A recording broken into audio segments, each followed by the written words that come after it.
Hello my children, welcome to all of you in Pandey tutorial. जैसा कि बेटा हम आप लोगों को यूपी बोर्ड क्लास 10 मैथमेटिक्स पढ़ा रहे हैं, जिसमें से हमने पहला चैप्टर, दूसरा चैप्टर, तीसरा चैप्टर पढ़ा रखा है। आज हम अध्याय 4 द्विघात समीकरण क्वाड्रेटिक इक्वेशन के विषय में आपको पढ़ाने वाले हैं कि क्वाड्रेटिक इक्वेशन होता क्या है, द्विघात समीकरण होता क्या है, द्विघात समीकरण का परिचय क्या है, द्विघात समीकरण का उपयोग हमारे दैनिक जीवन में क्या है। इन सब के विषय में बेटा हम अध्ययन करेंगे, क्योंकि आप जानते हैं कि शिक्षा ही एक ऐसा साधन है जिसके द्वारा कोई भी व्यक्ति ऊंचाइयों तक पहुंच सकता है। और कहा भी गया है कि शिक्षा की जो जड़ें होती हैं वह कड़वी होती है। शिक्षा की जड़ें क्या होती है बेटा? कड़वी होती हैं, लेकिन फल क्या होता है? मीठा होता है। The roots of education can be bitter, the roots of education can be bitter, but the result is always sweet. इसलिए बेटा मेहनत करिए और शिक्षा को ग्रहण करिए और जीवन को सफल बनाइए। चलिए आज हम चर्चा करने जा रहे हैं कि द्विघात समीकरण क्वाड्रेटिक इक्वेशन होता क्या है। तो क्वाड्रेटिक इक्वेशन की बात करें, द्विघात समीकरण की बात करें, तो सर्वप्रथम बेटा द्विघात समीकरण के विषय में सर्वप्रथम बेबीलोन वासियों ने द्विघात समीकरण के विषय में बताया था। और उन्होंने बताया कि जब द्विघात समीकरण का योगफल और गुणनफल ज्ञात हो तो कैसे द्विघात समीकरण को बनाया जा सकता है। इन सब के विषय में सर्वप्रथम बेबीलोन वासियों ने बताया। इसके बाद यूक्लिड ने ज्यामिति विधि से द्विघात समीकरण को हल करने की विधि बताई। फिर भारतीय गणितज्ञ ब्रह्मगुप्त, जिनका जन्म 598 में हुआ, मृत्यु 665 में हुआ, इन्होंने गणित में बहुत ही महान योगदान दिया। ये भारतीय गणितज्ञ थे। इन्होंने बताया कि ax square plus bx plus c के रूप में कैसे द्विघात समीकरण को हल किया जाता है, इसका सूत्र इन्होंने ही बताया। इसके बाद इसी क्रम में श्रीधराचार्य ने 1025 ईस्वी में एक सूत्र का प्रतिपादन किया और इस सूत्र के माध्यम से पूर्ण वर्ग विधि से कैसे द्विघात समीकरण को बनाया जाता है, कैसे द्विघात समीकरण के मूलों को ज्ञात किया जाता है, इसका उन्होंने एक सूत्र भी दिया था बेटा, x बराबर minus B plus minus root in B square minus 4ac upon 2a।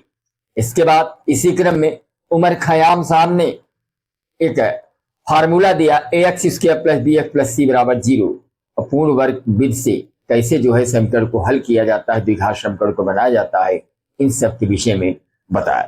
तो चलिए थोड़ा सा जीवन परिचय हम लिख लेते हैं कि द्विघात समीकरण यानी सर्वप्रथम बेबीलोन वासियों ने द्विघात समीकरण को हल करने की विधि बताई। सर्वप्रथम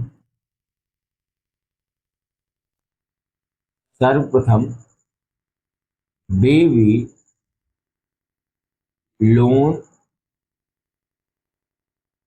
वासियों ने द्विघात समीकरण के हल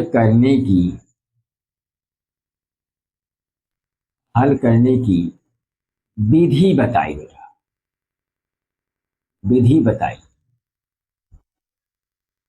इन्होंने बताया कि अगर द्विघात समीकरण का यानी इन्होंने बताया कि जब दो संख्याओं का योग और गुणनफल ज्ञात हो तो कैसे द्विघात समीकरण को बनाया जाता है। यानी इन्होंने बताया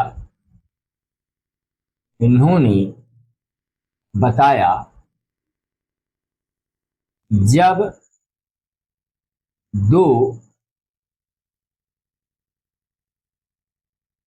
संख्याओं का योग फल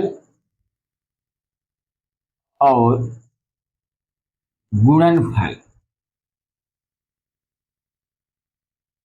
ज्ञात हो तो कैसे द्विघात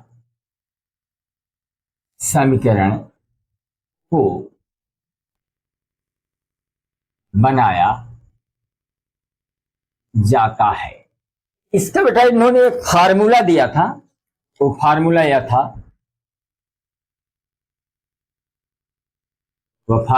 था, x square minus alpha plus beta into x plus alpha into beta. इन्होंने एक फार्मूला दिया था। इसी फार्मूले के माध्यम से हम, अगर दो संख्याएं हमें मालूम है तो हम द्विघात समीकरण की गणना कर सकते हैं। इसके बाद बेटा यूक्लिड ने ज्यामितीय विधि से द्विघात समीकरण को हल करने की विधि बताई। यूक्लिड भी क्या थे बेटा? गणितज्ञ थे। यूक्लिड ने ज्यामितीय विधि से द्विघात समीकरण को हल करने की विधि बताई। इसके बाद बेटा इसी क्रम में एक भारतीय गणितज्ञ थे ब्रह्मगुप्त, जिनका जन्म 598 में हुआ था, मृत्यु 665 हुआ था। भारतीय गणितज्ञ श्री ब्रह्मगुप्त, जिनका जन्म कब हुआ था बेटा? 598 में। 598 से 665। इन्होंने ax square plus bx plus c के रूप में द्विघात समीकरण को हल करने का सूत्र दिया। इन्होंने ax square plus bx plus c, ax square plus bx plus c के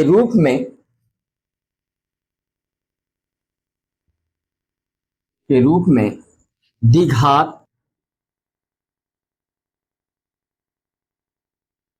समीकरण को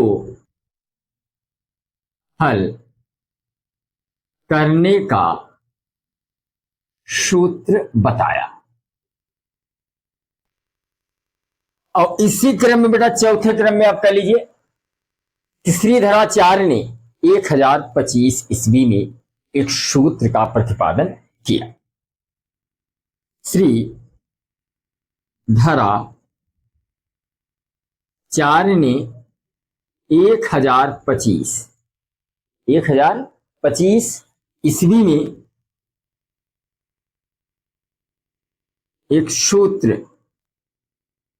का प्रतिपादन किया,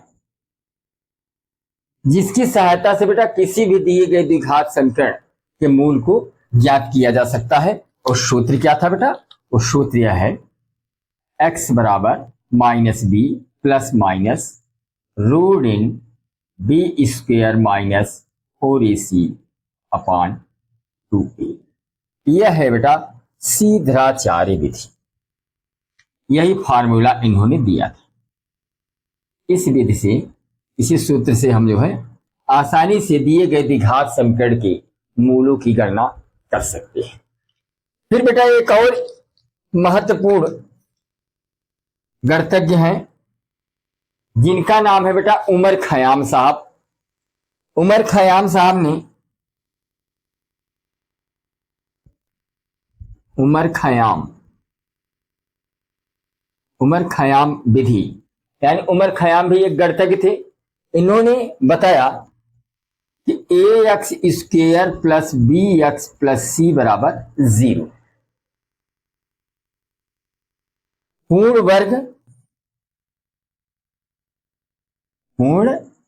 वर्ग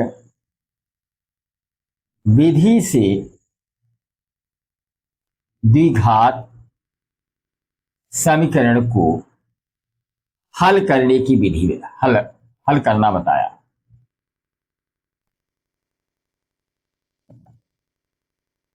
वैसे अगर कह दे कि द्विघात समीकरण की खोज किसने की, किसी एक व्यक्ति ने द्विघात समीकरण की खोज नहीं की बेटा। द्विघात समीकरण की खोज इन सभी गणितज्ञों ने दिया।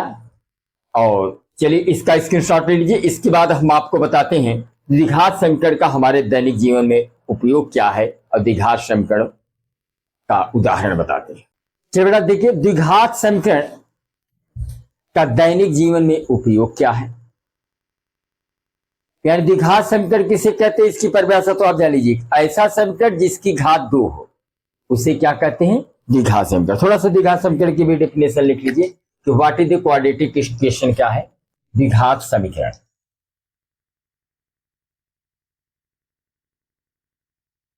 द्विघात समीकरण, क्वाड्रेटिक इक्वेशन,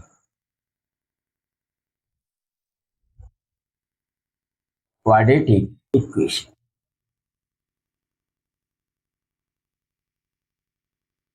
क्वाड्रेटिक इक्वेशन होता क्या है, द्विघात समीकरण कहते किसे हैं, यानी ऐसा समीकरण बेटा जिसकी घात 2 हो उसे क्या कहते हैं, द्विघात समीकरण।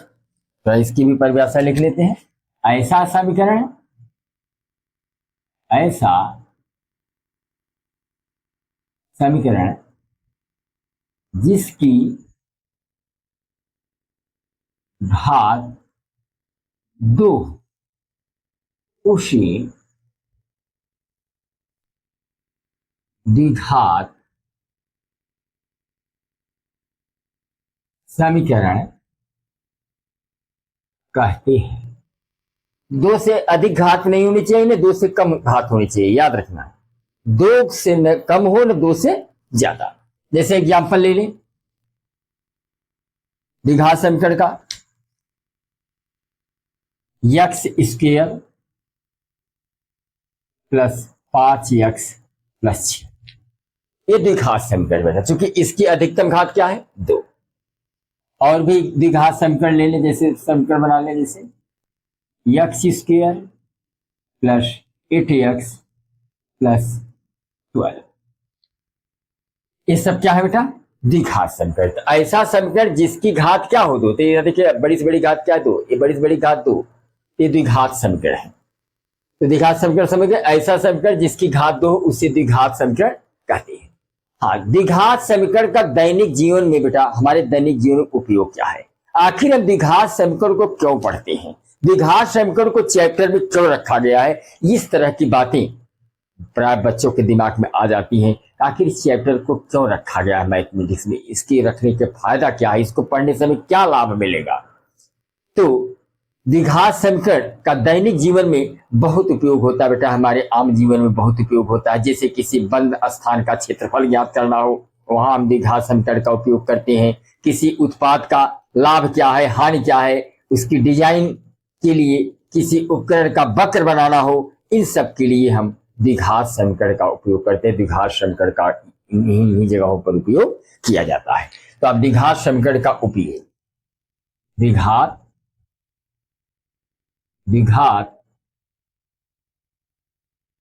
समीकरण का दैनिक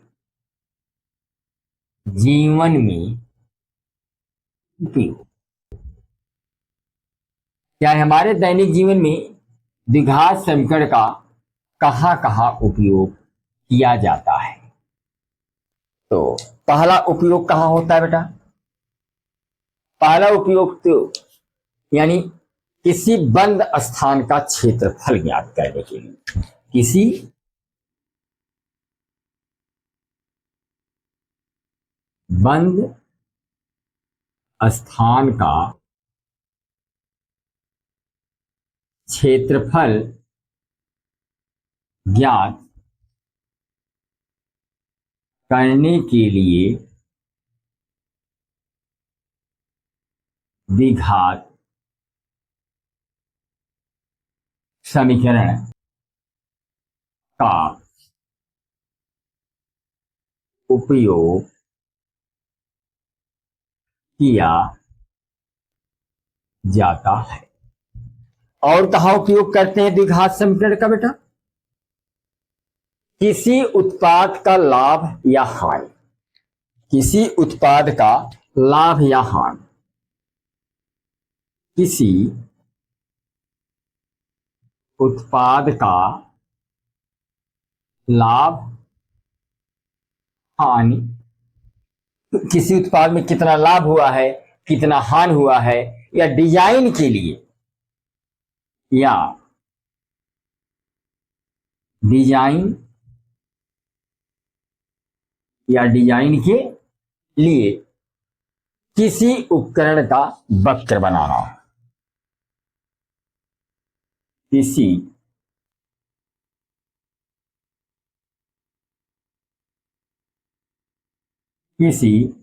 उपकरण का वक्र बनाने के लिए द्विघात समीकरण का उपयोग कर।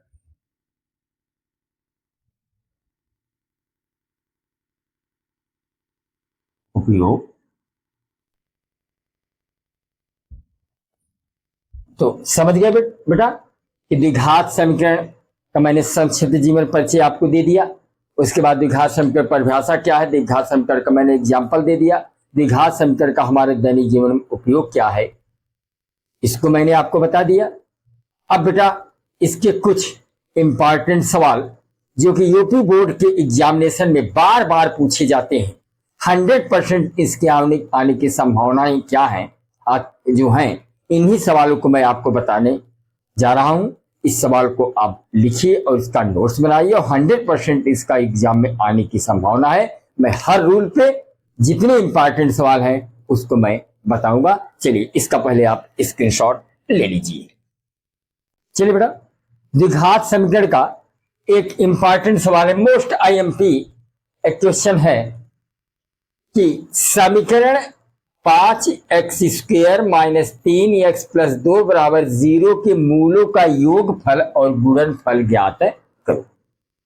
तो द्विघात समीकरण, कोई भी द्विघात समीकरण दिया हो बेटा, उस द्विघात समीकरण के मूलों का योगफल और गुणनफल ज्ञात करना हो, इसकी मैं आपको दो विधि बताने जा रहा हूं।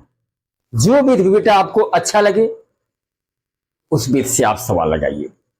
और आप यह भी जान लीजिए कि अगर द्विघात समीकरण है तो इसके 2 मूल प्राप्त होंगे, त्रिघात समीकरण होगा तो इसके 3 मूल प्राप्त होंगे, चतुर्घात समीकरण होगा तो इसके 4 मूल प्राप्त होंगे। इस चीज को याद रखिएगा, क्योंकि यहां द्विघात समीकरण है तो इसके कितने मूल प्राप्त होंगे?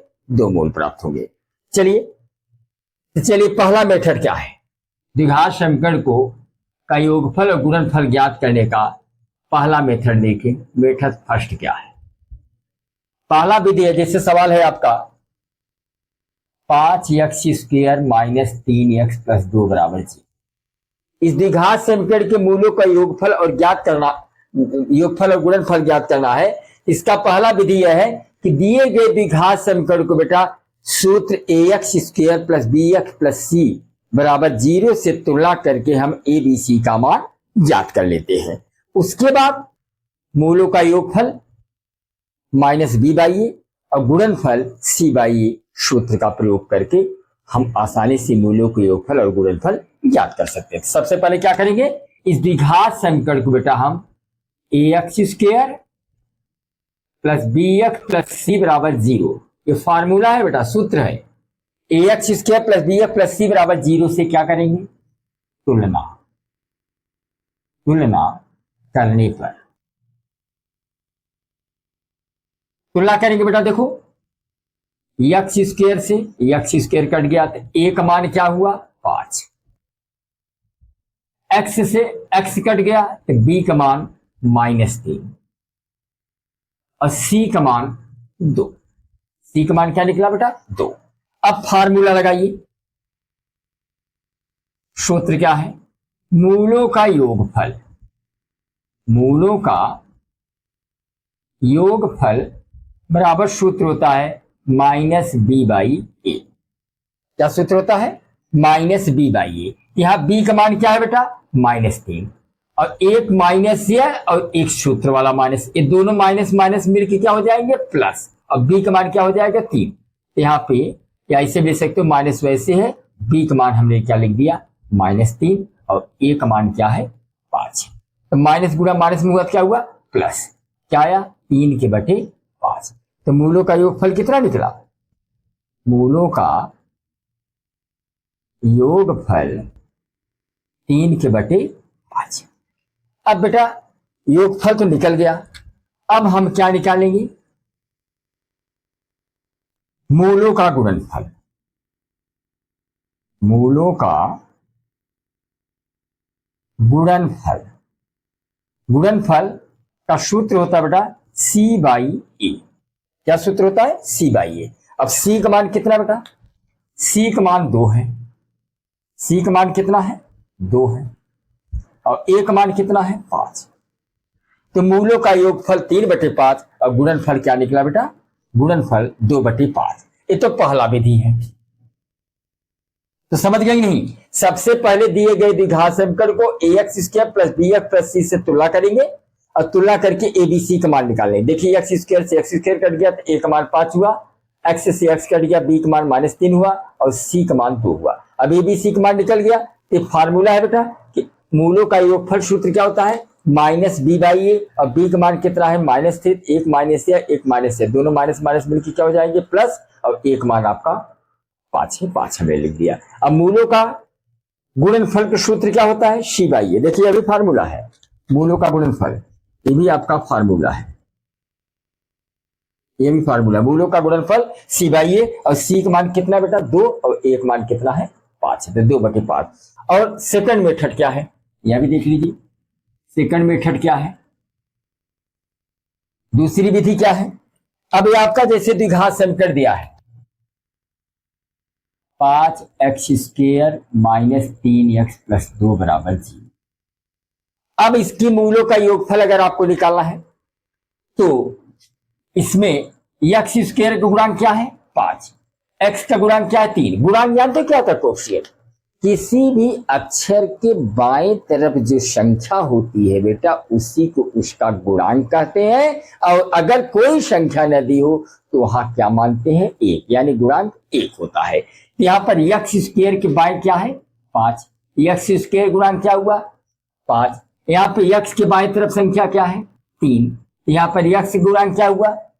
-3। और ये जिसके साथ x या y कोई अक्षर नहीं लगा होता वो क्या होता है बेटा? अचर पद होता है। तो सूत्र होता है इसका, एक फार्मूला है, मूलों का योगफल। मूलों का योगफल या संख्याओं का योगफल, मूलों का योगफल बराबर -x का गुणांक, -x का गुणांक बटे x² का गुणांक। अब यहां देखिए, x का गुणांक क्या है? -3। x गुणांक क्या है बेटा? -3। एक माइनस या एक सूत्र वाला माइनस, ये दोनों माइनस माइनस मिलकर क्या हो जाएंगे? प्लस। यानी क्या हुआ? 3। और x² गुणांक क्या है? 5। x² गुणांक क्या है? 5। तो मूलों का योगफल कितना निकला? 3/5। अब अगला फार्मूला है मूलों का गुणनफल। मूलों का गुणनफल बराबर सूत्र होता है अचर पद बटे x² का गुणांक। अचर पद हमने बताया बेटा जिसके साथ कोई अक्षर न लगा हो अचर पद होता, तो इसमें अचर पद क्या है? 2 है। और x² गुणांक कितना बेटा? 5। तो मूलों का योगफल क्या निकला? 3/5 और गुणनफल क्या निकला? 2/5। तो चाहे आप इस मेथड से किसी कोई द्विघात समीकरण दिया हो और मूलों का योगफल गुणनफल ज्ञात करना हो, तो एक मेथड यह है, दूसरा मेथड यह है। जो मेथड आपको अच्छा लगे उस मेथड को आप नोट करिए। और चलिए इसका भी स्क्रीनशॉट लीजिए, फिर अगला क्वेश्चन आपको बताते हैं। चलिए बेटा, एक और मोस्ट इंपॉर्टेंट क्वेश्चन है जो कि परीक्षा में इस तरह का प्रश्न बेटा 100% एक क्वेश्चन 2 नंबर का आता ही आता है।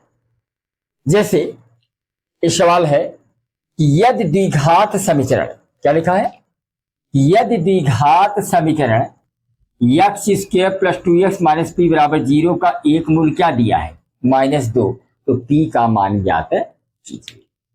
इसमें द्विघात समीकरण दिया है, द्विघात समीकरण का एक मूल -2 दे रखा है, p का मान ज्ञात करना है। तो इसके लिए क्या करें बेटा, पहले द्विघात समीकरण को लिख लेते हैं। X square plus 2x minus P बराबर 0 का एक मूल क्या दे रखा है बेटा, एक मूल -2 रखा दे दिया है।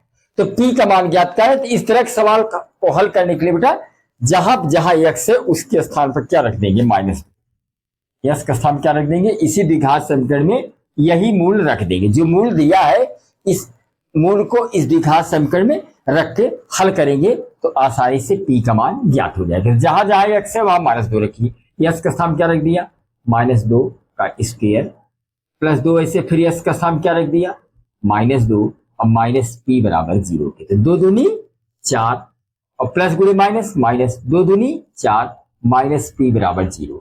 यहां देखिए -4 प्लस 4 ये दोनों कट गए, तो माइनस p बराबर 0 अर्थात p बराबर 0। यानी बेटा क्या हुआ, इसी जो द्विघात समीकरण दिया था, इस द्विघात समीकरण जो एक मूल दिया था वही मूल आप x का स्थान रख देंगे तो p का मान निकल जाएगा। अब एक सवाल मैं आपको दे रहा हूं जिसको आपको लगाना है और कमेंट बॉक्स में लिखना है कि यदि समीकरण एक्स स्क्वायर माइनस के एक्स माइनस 8 बराबर 0 का एक मूल 2 है तो k का मान ज्ञात कीजिए। तो इसमें बेटा क्या करोगे, जहां जहां x है वहां पे 2 रख दोगे तो आसानी से k का मान निकल आएगा। इसको आप निकालिए और कमेंट बॉक्स में लिखिए k की वैल्यू क्या होगी।